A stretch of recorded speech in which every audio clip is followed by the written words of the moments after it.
Hi again. Now I'm going to teach you how to use Britannica, which is our online encyclopedia. It's a resource I really like using, so you might remember learning about it in grade 5 and grade 6 if you've been at the school before. First of all, Britannica is a subscription that we actually pay for, so it's not something that just anyone can use. You need to go to the address academic.eb.com, and it might ask you for a username and password. If you haven't used it yet on your Surface Pro or at home, you will need to put in the username and password. Here they are for us.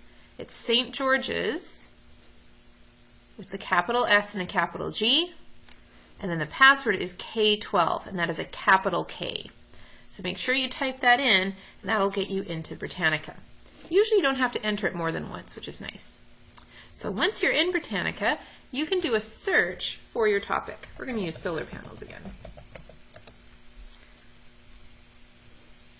It will come up with a list of any article that has solar panels mentioned in it. So there's articles about specific types of solar cells. There's information about the technology behind solar panels, maybe the type of design in them. So depending what you're interested in, you might actually find quite a lot of information on your topic. So if you're interested in the design of a solar panel, it will take you to an article.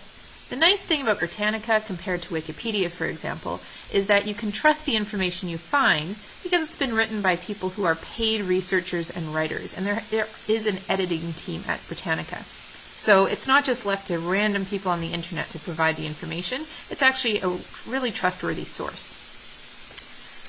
There's lots of images and diagrams. There might even be a video. So there's lots of resources related to the topics, depending on what you've chosen. What I like is the web links. So if you go to the left side of the page and click on web links, Britannica will list websites that are also really good. So here we have a How Stuff Works article about solar cells. And if you're not finding what you want, Britannica will actually do an advanced Google search automatically for you. So if you just click on the topic here under Britannica Web Search, it's going to search sites that are only Britannica.com, government sites, education sites, university websites.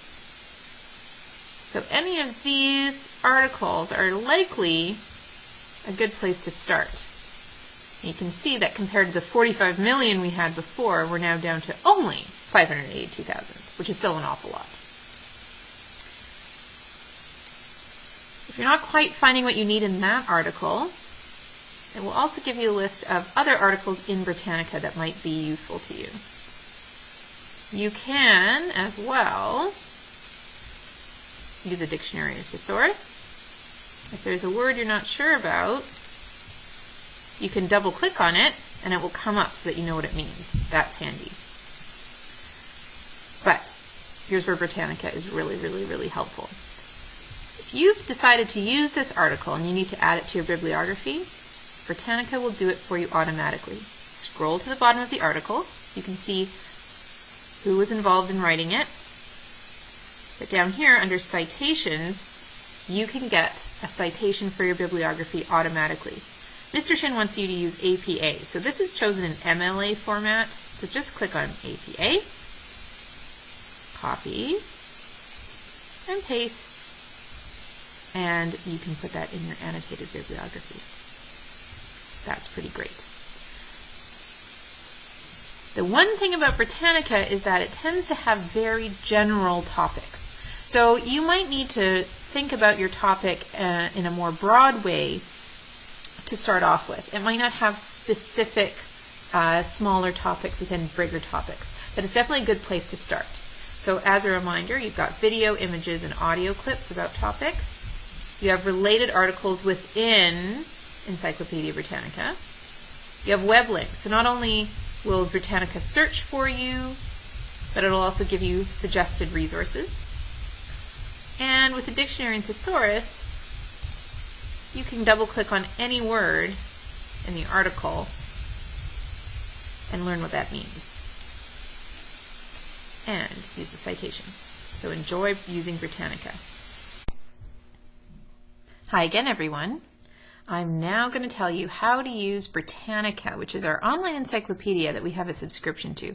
You probably remember this from grade 6 if you've been at the school for a few years, but here's a refresher. Britannica is a really, really good resource to use because it has tons of really well-written articles that are written by actual writers and researchers as opposed to random people on Wikipedia. And it has really good links to other resources somewhere else on the web.